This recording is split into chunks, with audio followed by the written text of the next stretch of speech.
Hello everyone, I'm Colin Graham. I'm the animation director on Watch Dogs, and today I'm excited to present to you a vertical slice of the Watch Dogs free roaming experience. So actually, this is not a mission. Everything we're going to showcase today is completely systemic, and we're free to do as we please. We start off in the wards, the low-income district of our interpretation of Chicago. When creating the world of Watch Dogs, we wanted to stay true to the city and give a unique flavor to each and every neighborhood, not only in terms of the architecture, but also in terms of the people that you'll encounter and what is happening in their day-to-day lives. In the wards, you'll see working-class citizens, rusty cars, gang members, abandoned houses, and low-grade pawn shops. It's really not the kind of place that you're going to want to be alone after dark. Nowadays, modern cities are increasingly managed by software, controlling traffic lights, electricity grids, and surveillance systems. In our version of Chicago, this management software is called CTOS, or the Central Operating System. The CTOS controls everything in the city, and it was created by the Bloom Corporation. Since the CTOS has been installed in Chicago, people get to work faster, the crime rate is dropped, and the communication networks are now more accessible and stable than they ever were before. It goes without saying that if everything is connected, somebody able to take over the system would be extremely powerful. At this point in the game, we don't have control over this district's CTOS system. The icons that you see over people's head mean that we cannot hack into their mobile devices at the moment. We need to find the CTOS control center, install a backdoor virus into the system to take control over all of the infrastructure in this district. There it is, the CTOS control center.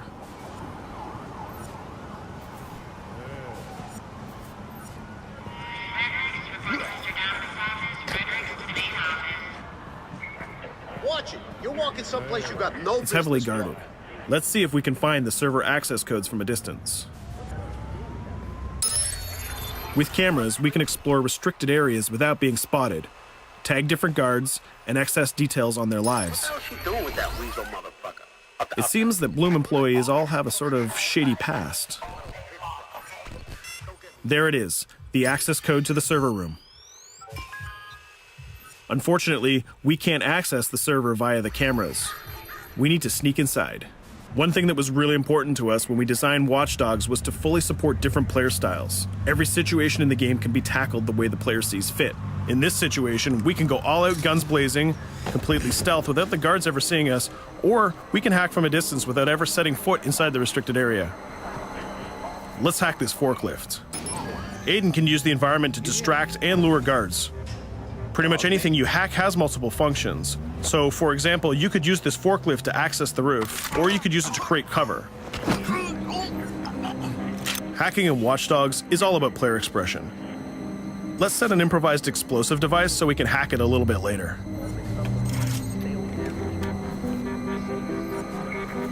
You'll also notice Aiden's low-profile stance. This indicates when the guards are unaware of our presence.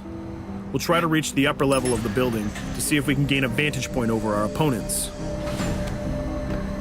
Everything in the environment can be hacked, so we're going to make some dynamic cover. That's how you spend a day off. Some quality meat. We'll use this forklift to lure the guard towards our IED that we set earlier. Let's see how this plan unfolds. You're working them on.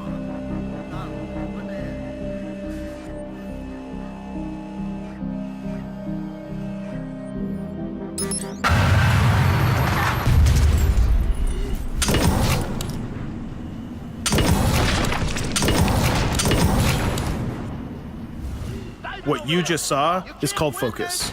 It represents Aiden's analysis capabilities and his quick reflexes. This gives the player more time to combine core game mechanics together, such as shooting, hacking, and driving, in order to handle more complicated situations.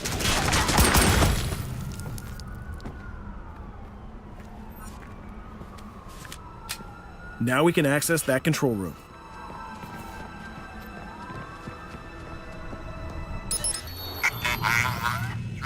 Drop 2, 5.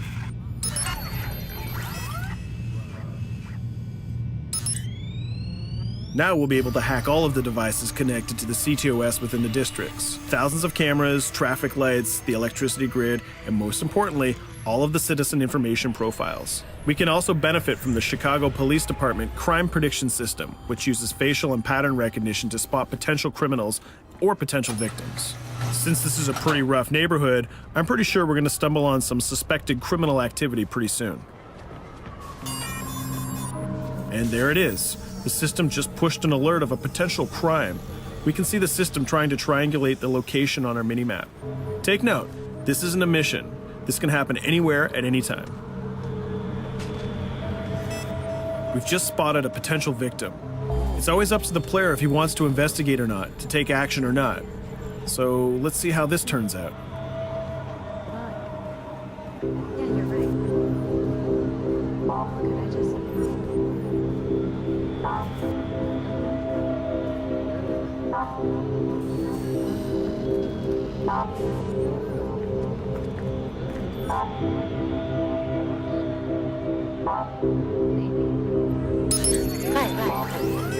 You think you're leaving me? Huh? Jesus, I told you to stay away from me! You belong to me now. Get it? You better leave or I'll call the cops! I'll fucking kill you, goddammit. Get off! Yo! That was close. Good thing that we intervened. We managed to prevent the crime, but we triggered a chase. From here, the criminal's behavior is unpredictable. He can try to get away, shoot back at us, surrender, or call for backup.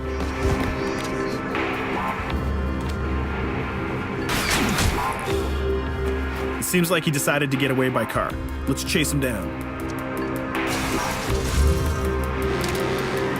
In Watch Dogs, we have a wide variety of vehicles. Each one of them has their own unique properties and handling. Let's see how we can use the CTOS to our advantage to neutralize this criminal and leave the cops to deal with him later.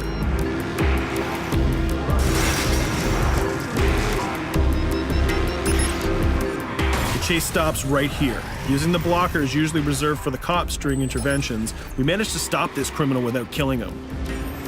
This gives us a reputation bonus. This system is at the core of the Watch Dogs experience. Depending on how we handle different situations in the game, the media and the citizens will have a different perception of our hero, whether he is a true vigilante or a reckless criminal. This will have repercussions throughout the game. Now, let's head for the Loop, the historical district of Chicago, where you're going to find the most iconic buildings in the city.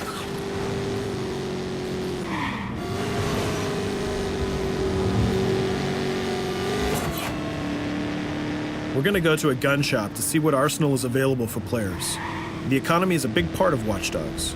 Players will be able to grow their arsenal with weapons and craft their tools in order to increase their power and their hacking abilities.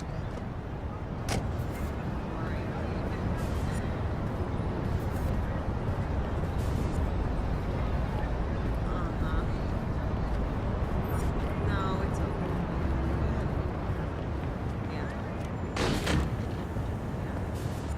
You will find all of the weapons that you would expect in a traditional shooter. Pistols, assault rifles, guns, sniper rifles, and grenade launchers, just to name a few. A lot of bullets were fired in our last encounter with the CTOS guards. Let's stock up on some more ammo. Finding everything.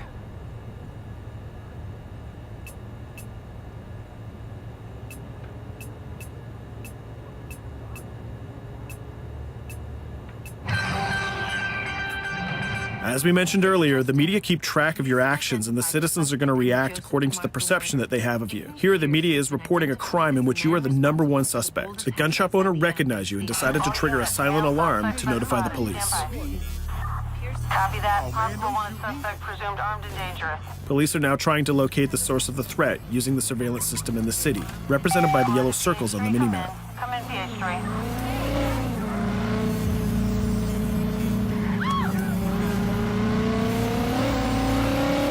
Aiden is able to stall their efforts by hacking into their communication systems while avoiding the scanning areas.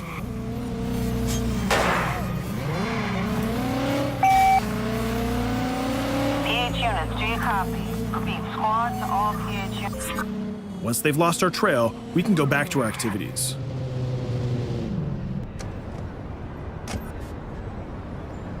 One thing that Bloom did to win over the population of Chicago with the CTOS project was to install free Wi-Fi hotspots throughout the city. Free Wi-Fi is cool, but not very safe with someone like Aiden Pierce around. Hacking into this box is going to give us access to every device that's connected to it. So let's see where that brings us.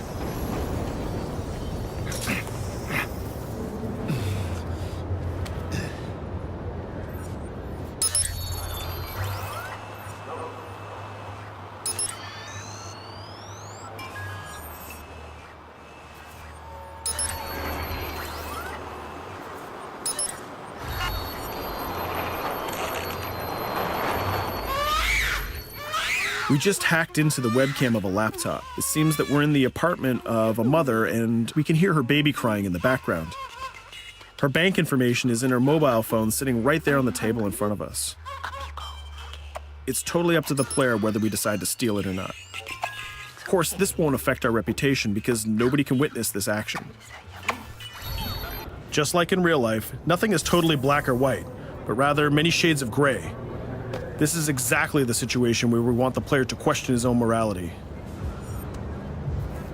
Let's go withdraw that money. If you think that you're alone, think again. Aiden is not the only hacker in town. Someone's trying to install a backdoor virus on Aiden's phone in order to steal a portion of the information that he's gathered through the game so far. First, we're gonna have to reach the area where the signal is coming from.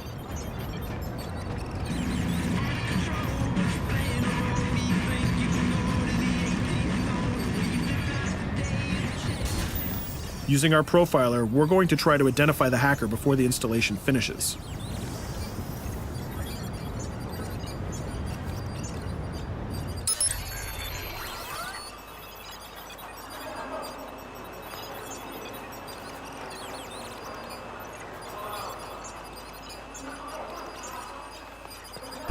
There he is. In Watch Dogs, things aren't always what they seem to be. This is actually another player that seamlessly came into our single-player experience. Let's not let him get away with this. We're gonna teach this guy a lesson.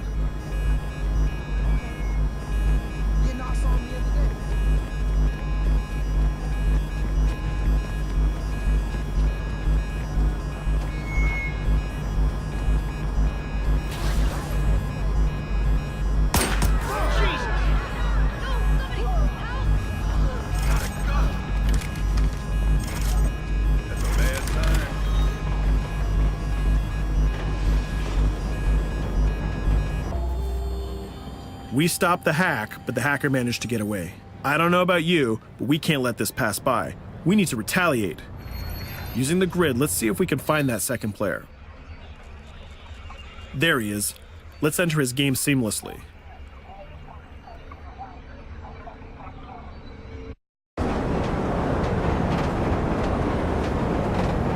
The second player is not yet aware of our presence.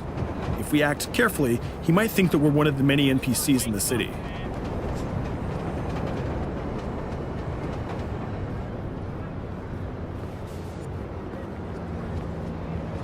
What was that?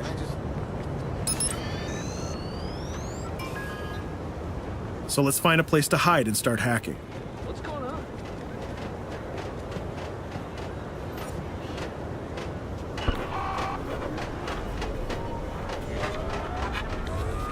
The second player has just been alerted that a breach has occurred on his phone.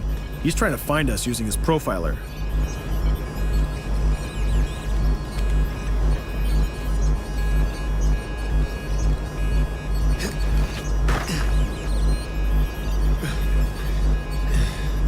He's dangerously close. Let's hide in the car. We're spotted. Let's get out of there.